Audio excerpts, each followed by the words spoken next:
Halo Sobat Catur semua, selamat bertemu kembali. Di video kali ini saya kembali menampilkan sebuah pertandingan yang spektakuler di tahun 2020. Kali ini yang kita bahas adalah pertandingan di Olimpiade Catur Online 2020 yang mempertemukan antara Thomas Kapitanciuk dari Argentina saat melawan Adam Kozak dari Hungaria.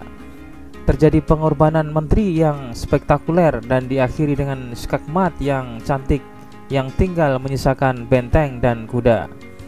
Dan luar biasanya, lawan masih menyisakan menteri dan 2 benteng.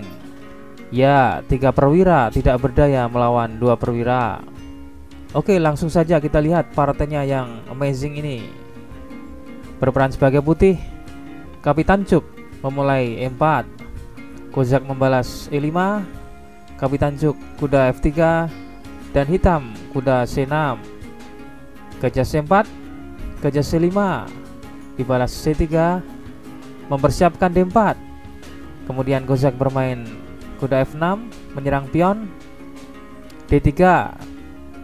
Putih tidak jadi memainkan D4, bermain D3 untuk melindungi pion E4.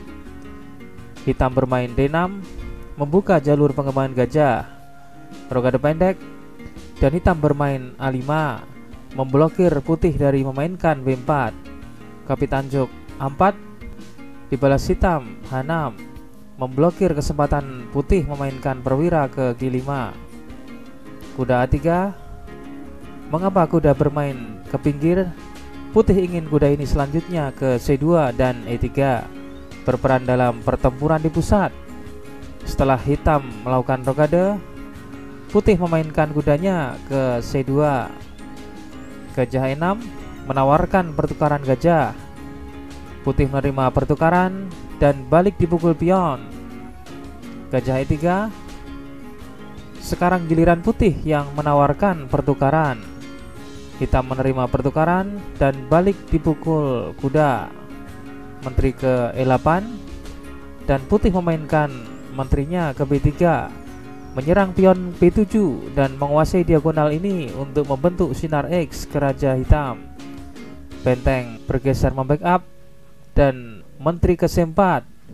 Hitam memainkan kudanya ke H5, dibalas putih D4. Putih menawarkan pertukaran pion pusat. Hitam secara mengejutkan memainkan pengorbanan kualitas. Ya, benteng pukul kuda. Benteng ini meledak, membongkar pertahanan putih, merusak struktur pion putih. Balik dipukul pion. Meskipun putih unggul kualitas, tapi putih memiliki beberapa kelemahan yang cukup signifikan. Lajur G terbuka, dan juga hitam memiliki double pion yang malah menghambat perwiranya dalam melakukan pembelaan ke sayap raja. Kuda F4, idenya adalah menempatkan menteri ke H5 untuk menekan pion F3, lalu menempatkan kudanya ke H3. Oke, partai berlanjut dengan D5, dan hitam menempatkan menterinya ke H5. Lagi-lagi hitam melakukan pengorbanan. Kali ini yang dikorbankan adalah kudanya. Putih juga tidak dapat mempertahankan pion F3. Usaha untuk mempertahankan pion F3 dengan kuda ke G4 akan dibalas hitam menteri ke H3. Oleh karena itu di partai aslinya putih menjalankan D kali C6 dan Kozak menteri pukul pion F3, mengancam mat dengan kuda H3. Dibalas putih H4, mencegah mat dengan membuat lubang pelarian ke H2. B5 mengancam menteri dan menteri mundur ke B3. Benteng F8, putih bermain menteri ke D1. Kapitanciuk menginginkan pertukaran perwira berat untuk mengurangi tekanan. Dibalas hitam kuda E2, skak, raja H2. Benteng F4 mengancam mat. Kemudian kuda ke G2. Benteng G4, kembali Kozak mengancam mat. Coba dilindungi dengan bentengnya. Menteri kali G2, skak. Langkah kejutan, ya, pengorbanan menteri yang wajib dipukul benteng dengan benteng kali G2. Dan Hitam mengakhiri dengan benteng kali 4 skakmat. Sungguh sebuah skakmat yang indah. 3 perwira putih tidak berdaya melawan 2 perwira hitam.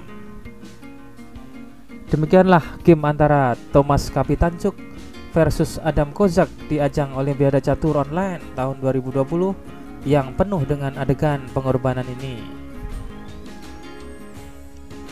Selanjutnya akan kita tampilkan kunci jawaban problem catur video yang kemarin. Kuncinya adalah langkah raja kemana saja. Misalkan raja ke B2, apabila hitam bermain raja E8, maka menteri ke E5, raja F7, dan E8 promosi menjadi menteri dan sekaligus skakmat.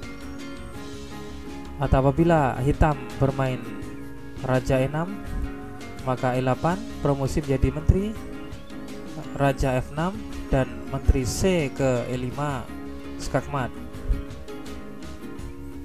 Dan selanjutnya akan kita tampilkan problem catur terbaru. Silahkan dianalisa dan kuncinya akan saya tampilkan di video selanjutnya. Sekian dan terima kasih.